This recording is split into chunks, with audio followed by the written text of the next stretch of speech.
Everything's a mess. So I did laundry today, so I'm just kind of organizing. But look, I don't even know how this is possible. I'm on Death Valley Road outside of Big Pine, California. Death Valley's that way. This is my first rain in a while. First weather event since Idlewild was.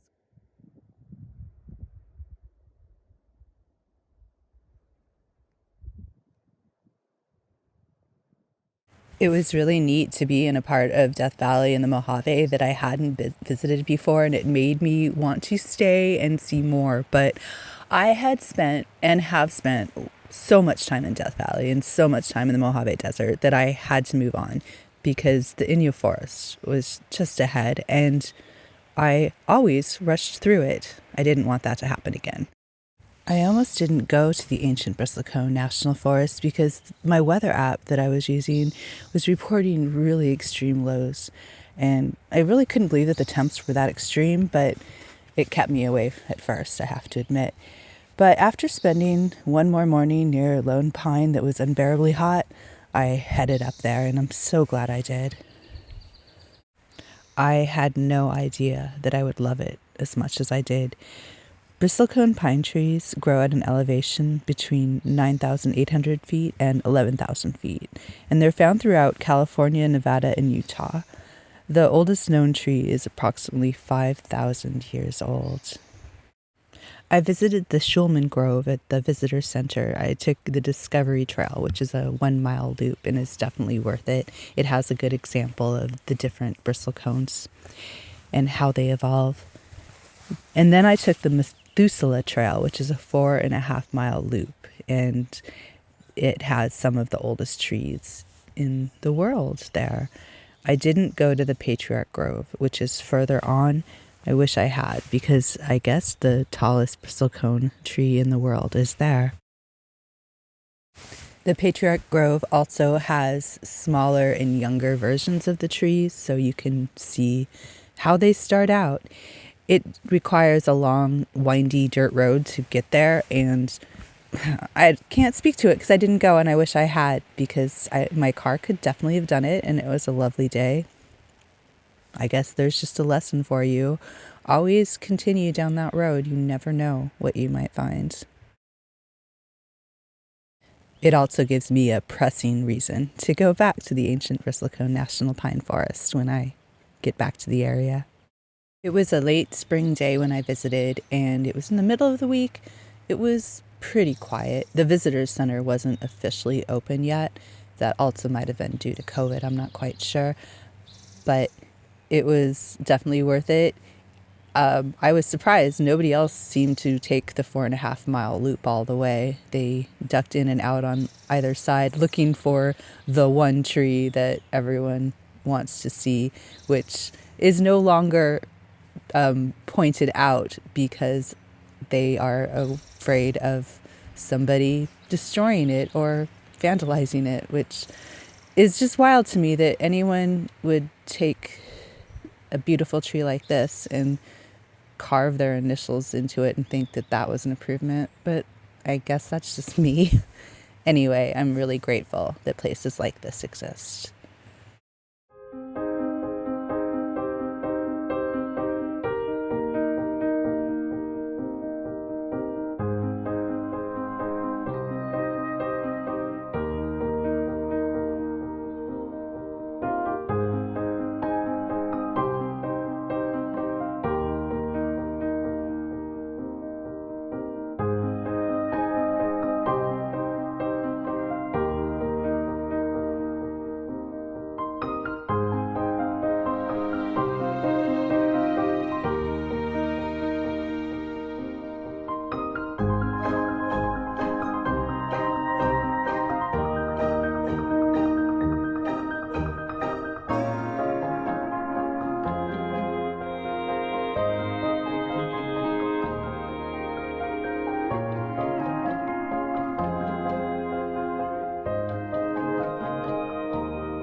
After walking the 2 loops at the visitor center, I was hungry for lunch, so I made myself a grilled cheese sandwich in the parking lot.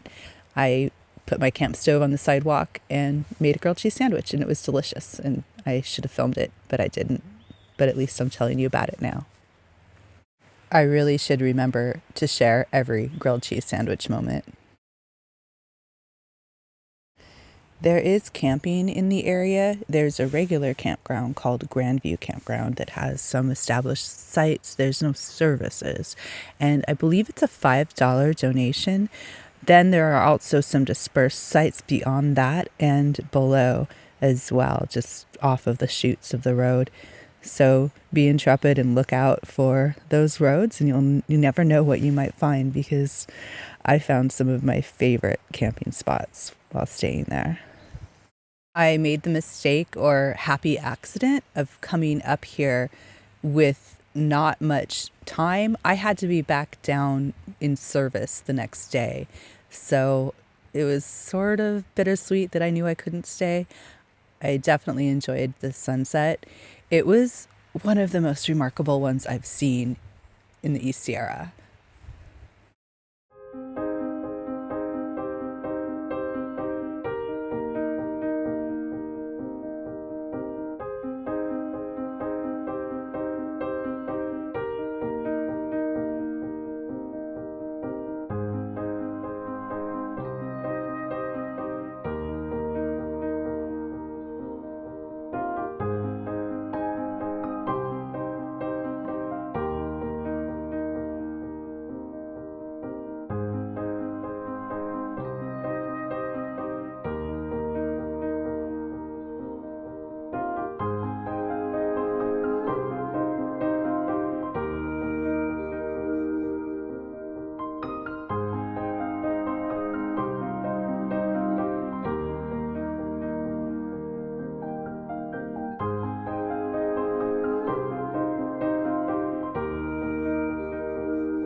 And then the dream day came to an end, and I called it a night. And I knew I had to leave the next morning. It's funny because I know a lot of us tend to look at our phones constantly, but when you have that gift of not having service and not having a choice about it, it's pretty wonderful what you end up doing with that extra time. But going back down for service to record a podcast and do a little creative work is always worthwhile. And I'm sure that the podcast was one for the ages. It was probably our most listened to one ever. I don't remember which one we were recording. But anyway, it went well, and it was okay to get back down to the real world for a little bit, I suppose, because it reminded me of how warm it is down there. One of my favorite things about working and traveling on the road is finding the spots where I'll record the podcast, and then those new homes that end up being homes for a night, or in this case, for the whole weekend.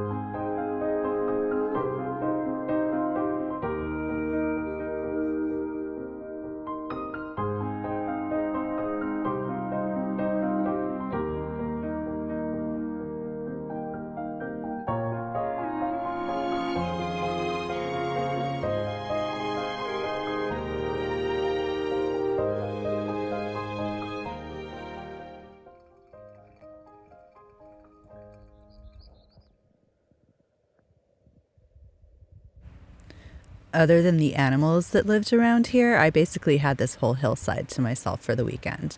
It was a lot of fun meandering up and down and just kind of getting to know the land and enjoying it and thinking of it as my home for the time.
It was one of those perfect weekends, and I look back at this place with fondness. I hope I get to return one day, but I'm so glad that I made that turn and went up, even though I didn't really think I wanted to.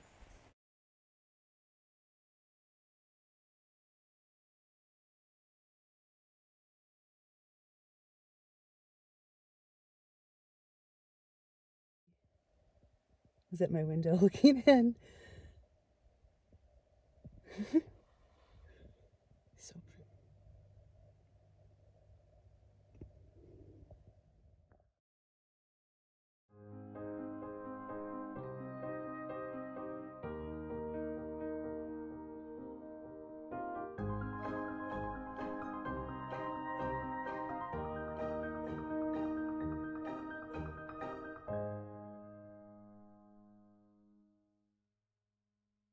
Thank you for listening and watching, and I'll see you next time, or outside.